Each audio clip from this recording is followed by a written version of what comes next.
Hi, I hope you've enjoyed the episode so far. Today I'll be talking about where to buy land in Kenya or where to invest, and I'll also be sharing some of my own experiences doing that. You're watching Own Land in Kenya. I'm Solomon Wangwe.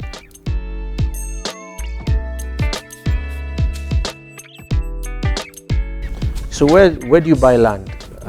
As we've covered before, having set your goals will determine that for the most part. How much money do you have to invest? That will also determine where you buy.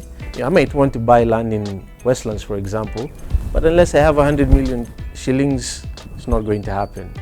So determining how much money I have to spend will also help. Right? We've covered issues about what you want to do with a piece of land. Those will have a big impact on where to buy. We generally, as I explained before, started because we wanted to grow our savings. That is still the case for the most part, although over time we've decided we want to accumulate assets in places we might want to settle ourselves. But if you're looking to buy land to grow your savings, I highly recommend that you look at places that are not on the beaten path. And what do I mean by that? A lot of people are buying land in Kitengela, for example, Kamulu, or even Ruaka, these places that we generally call the satellite cities of Nairobi. Those are more affordable than Nairobi Central by far, but they're still beyond the reach of a lot of people. Another issue I have with these places is lack of planning. Right? So if you're looking to buy a piece of land in a place that will retain its value for a long period of time, or a place that you want to settle, things like utilities, electricity, water, sewer, those are important factors to consider as well. We generally look for places to invest that are roughly about 2 to 3 hour drive from Nairobi in radius. So places like Amboseli, places like Nanyuki, on the western side, places like Naivasha, or Lake Elementaita, we find those are the best places for us to buy because cost of acquisition is relatively low, even compared to Kitengela, and we can invest now instead of waiting to accumulate enough money to buy in Kitengela or in Westlands. Right? So knowing what your budget is critical, and that would be the first place I would start.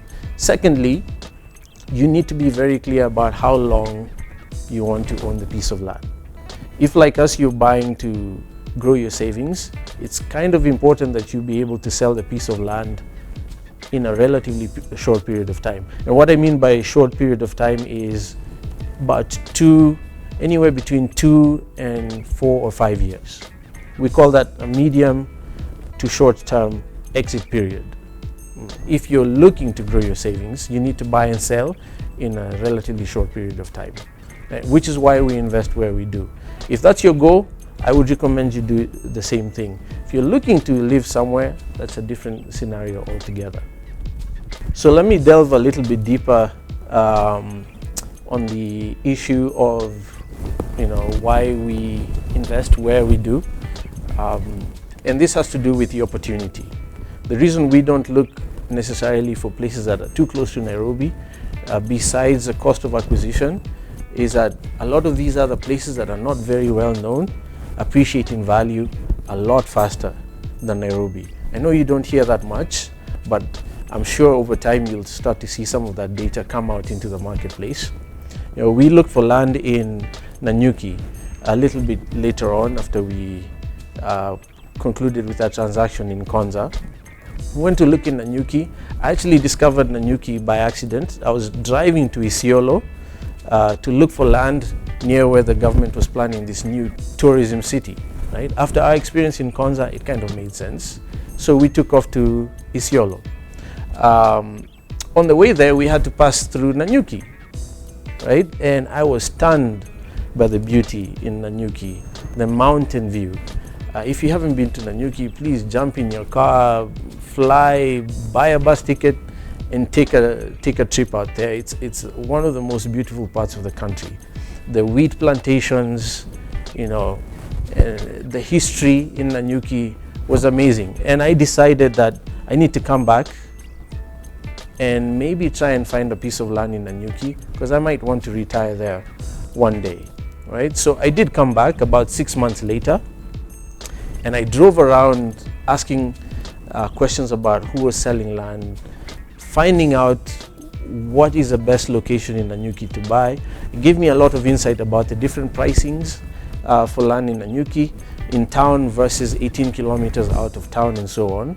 And I discovered that a group of people, investors, were planning one of Laikipia's foremost 18-hole championship golf courses. And that piqued my interest, because I knew if I bought early enough, before everyone else knew, I might be able to get a good deal. So I took off with a broker, which I'd be very careful about dealing with. You need a lot of experience to be able to separate the chaff from the real guys. But I took off with this guy, and he showed me a piece of land in a part of Nanyuki called Karionga. Found out who the owner was.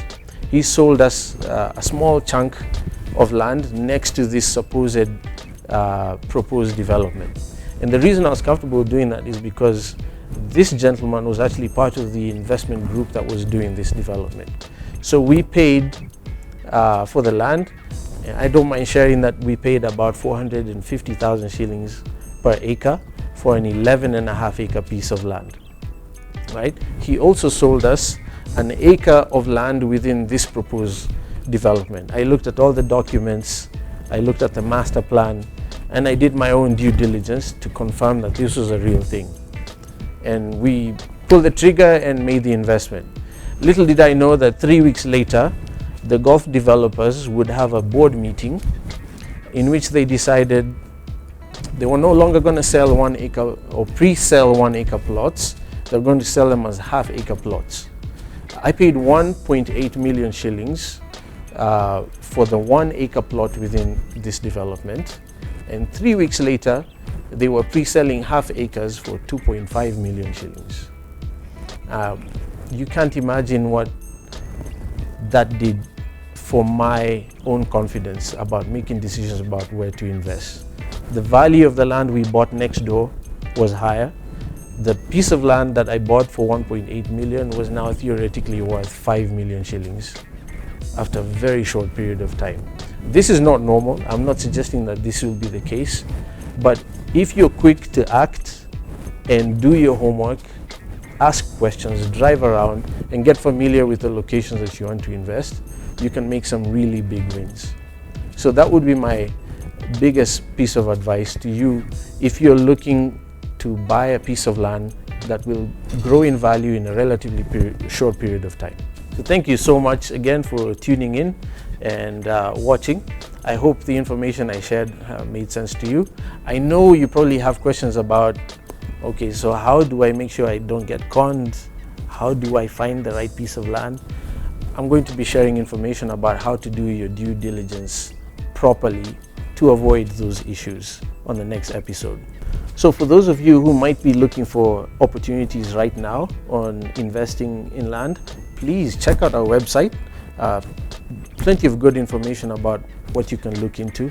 You'll be doing yourself a disfavor by not doing so. Send us an email. All our social media platforms are up. Feel free to get in touch as soon as you can. My name is Solomon Wangwe. This is Own Land in Kenya. Keep watching for more information on strategic land investment.